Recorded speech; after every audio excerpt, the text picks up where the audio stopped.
Welcome to another Out of Spec Reviews. Today I am in Detroit, Michigan, home of the Ford, and I am reviewing a Ford F-150 Platinum. I'm actually here for the F-150 Lightning unveiling, and so be sure to check out those videos for those details on that really cool new EV, all-electric F-150 from Ford. But I have this as a loaner vehicle to and from the airport, so I thought, why not talk about it and show you some of the cool stuff for 2021.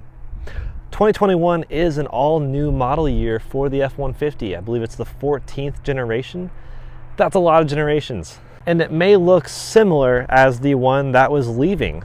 And that's true, but Ford says, I believe 90% of the components, the vast majority of the components, are all new. New design, new exterior, new interior. And yes, it does look very similar to the outgoing model, but if it ain't broke, don't fix it. This in particular is the Platinum trim, and it's in the Kodiak Brown color, which is so dark, I almost didn't find my truck because I read brown on paper and thought it'd be brown. It is brown, but it's a very, very dark, gorgeous, almost purple, like, I guess Kodiak bears. It's a gorgeous color that I probably would have never picked, and now that I've seen it in person, I'm like, that is nice. This is powered by the 3.5 liter V6 turbo EcoBoost engine. They also have a new Power Boost hybrid engine that is an option, and that's really cool to get a hybrid on a pickup truck, which improves fuel economy, which is already decent on these vehicles. And with their giant fuel tanks, you can get up to 700 miles on a tank. That's pretty impressive. Regardless of the actual miles per gallon number, that is impressive. But let's go take a look at the details. Right up here, first things first, nice big grille, kind of a satin chrome finish, and LED projector headlights with the LED running lights, those distinct Ford style. If you can see it, the paint is actually very sparkly. It's such a cool color. You have this nice like prodded chrome grille, chrome bits coming out of the black. You have, of course, all these sensors here. You have LED fog lights down there, the front sensors for parking. Coming over to the side, we have 20-inch chrome wheels here. Very cool. Not quite my taste, but they look really nice with this spec. Nice chrome accent with the F-150 and the type of trim. Power folding mirrors with cameras down here to help with that 360 camera view. And what's new also is this cool step. Now, it's currently up, but if I come and unlock the car, it lowers. How convenient is that? But if you ever want to override it, just kick it with your foot right there. Nifty feature. This is 4x4 and the chrome platinum back end of the power liftgate. Yes, it is powered. Just have to wait a second for it to actually get down. Right here is a full workstation, as they call it. It has inches, centimeters, measuring capabilities, even things to hold your pins and screws so they don't fly off. Right here you have a bottle opener, as well as something you can tie things down to the lift gate, but I would primarily use it as a bottle opener. Tailgate master. And then you have this cool step that flies out like that. And it's a step to get into your truck. Or if the lift gate is up, spoiler, downforce. Of course, if the step's a little too wobbly for you, you also have this cool little railing. How neat is that? In the bed here, we have a cool bed liner. Tie downs are lock and unlockable, and you can power things off of your truck right here. You can use your truck as a generator. They call that the onboard power. Power lift gate retracting. You can also close it yourself, but why do that? Rear camera right here and a rear little floodlight. There's actually small floodlights on all sides of the truck, so you could, light up your campsite a little bit if you're trying to look for missing things. More parking sensors down here, as well as power and tow hitch for your towing capabilities. So let's take a look inside. Here we have what is called a Carmelo leather interior. It is actually a really nice color. This is a 12-inch screen, I believe. It's huge. I actually love it. I never know with big screens. Sometimes they're too much to take care of, but yeah, getting in the truck, it's definitely a nice place to sit. Very comfortable fully adjustable seats. Even the shoulder rest can be adjusted to a particular way. And let's go ahead and turn the truck on.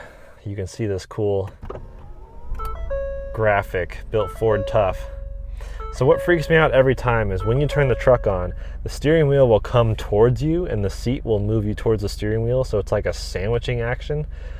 It's actually just going back to the points that it remembers you set it. So when you turn the truck off, they'll detract. The steering wheel will push in and the seat will move backwards so that you can have maximum escape sizing, if you will. Up on the screen here, you have a lot of different options.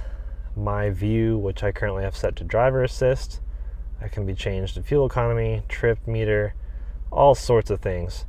And then you have these scales. There are a lot of drive modes, so we'll get into those in a minute. But this is basically command central. You've got buttons on buttons on buttons and dials everywhere, which personally I'm a fan of dials, so I won't complain. Over here on the left side, you have all the bright controls for the lights and the mirror lights, which I talked about. That'll turn on your mirror lights. You have the light for the bed, and you can actually move your pedals forward and backward to exactly where your feet want them to be. On the steering wheel, you have your standard cruise setup over here, volume, track selection, menu items. It's a lot going on, but it works pretty well. And then in the middle here, this is the real deal.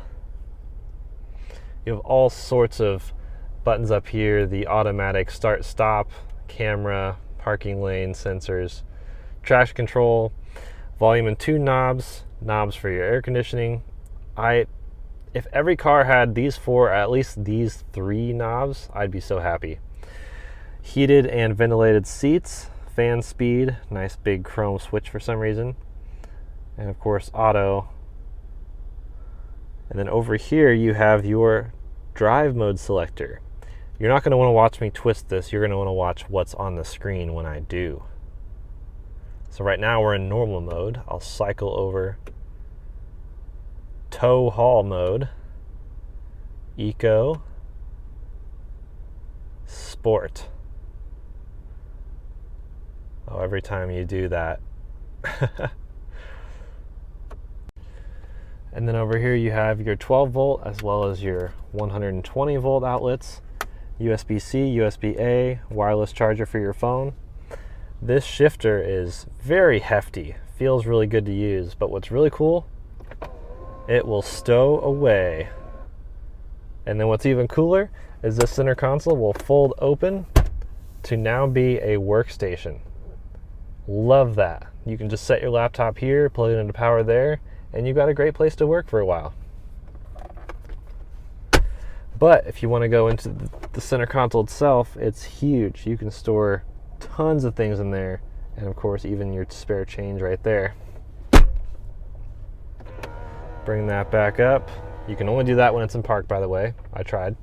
And then you've got your glove box number 1, glove box number 2. Very fully featured. The stereo, by the way, Bang & Olufsen, up to 18 speakers, I think it is. Really, really nice.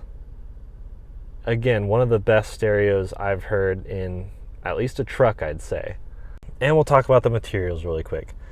You have, on the Platinum trim anyways, this nice leather touch here, and then this kind of grain wood that's interesting, almost like topographic circles. Just lots of leather, lots of nice metal. Even the plastic is not too offensive. This interesting textured metal by the air vents. Leather on the shifter, more of that textured metal here. Just really interesting mix of, premium-ish materials. It just feels like a nice place to sit. These seats are fully adjustable, heated and cooled as I mentioned, but they also massage. You have multiple lumbar support, so you can adjust the upper, mid, and lower lumbar, but then you can also do a massage, which I definitely had going the whole hour trip here from the airport. After a 3-hour flight, that is exactly what you need in your life. It's not the best massaging seat. I mean, it's not like a hot stone kind of style you'd find in luxury cars, but it's really a nice thing you'd want to enjoy after a long day on the job site or traveling on a road trip.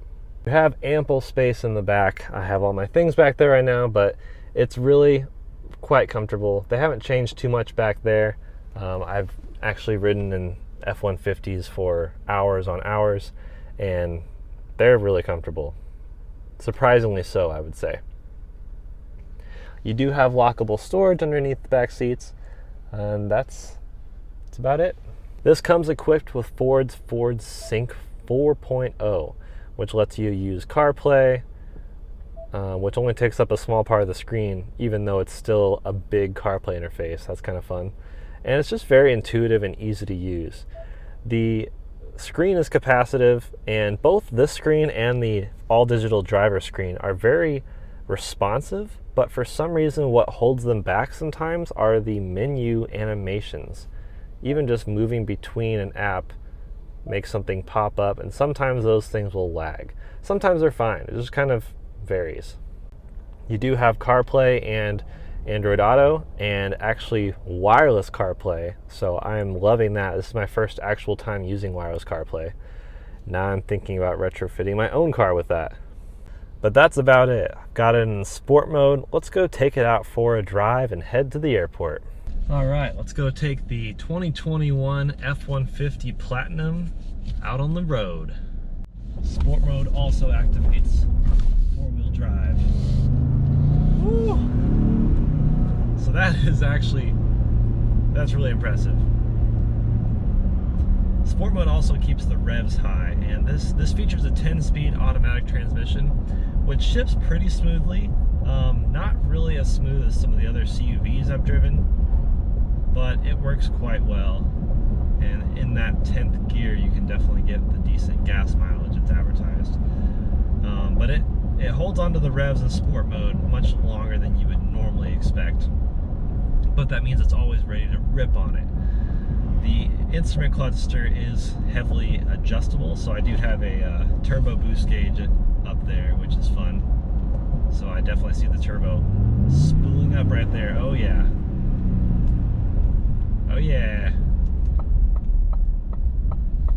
So something I find rather annoying, not like a deal breaker, but when you turn the truck on, it seems to remember all your settings, except it always prompts with this menu in the middle here, which says My View, or Trip, Fuel, Truck Info, etc. You expect it to remember your view and just stay with it, which in my case is the driver assistance. So right here we're on a city, well I guess kind of a town road north of Detroit. Speed limit is 45, so I will set cruise control at 45. It's actually every time you change driving mode, that same view option comes up. So I will once again select My View. As a side note, I've never seen so many Fords, Chevys, and Dodges in one place than here in Detroit. So normal mode is set up quite well, I'd say, for the average person. There is eco mode if you really want to be as eco-friendly as possible. It is lane keep assist and dynamic cruise control all in one. So it does request you keep your hands on the wheel, and I found it to be almost not sensitive enough, which is kind of annoying. You know, like, so screens, for example, they all used to be resistive touchscreens, which means it relies on the actual force of your finger to activate the screen commands. That was always very annoying. We eventually have switched to capacitive touchscreens, which work much better. They're much more responsive, like this one is. But I'm hoping we move that direction with steering controls, or actually the steering kind of response itself. You may have seen our other video on the Volkswagen ID4. That has a capacitive steering wheel, so it knows your hands are on it just by the feel of your hands, not the actual forced touch input. I hope we go that direction, because there's many times where I do have my hands on the wheel, but because I'm not jiggling the wheel, the truck thinks I'm driving hands off and passed out, falling asleep or something, and then it kind of sends me warning signal. It's not the quietest car I've ever been in, but it's actually probably the quietest truck I've ever been in. It's definitely comfortable in here, and this is not even the top trim. There's actually a limited trim above this, which the biggest thing I know is that comes with a really cool glass roof. This does not, sadly. So overall, it's a great truck. I mean, there's a reason it's the best-selling vehicle in the United States and has been for, I believe, 44 years. That's phenomenal to me. And with that iteration and iteration, I mean, 14 generations deep, they've just figured out a lot of things. They know what their customers want. Let us know what you think. Which F-150 would you choose? There are a lot of options out there, a lot of engine or drivetrain choices. We'd love to hear your thoughts. Until then, I'm gonna go to the airport and get back to Colorado. Bye.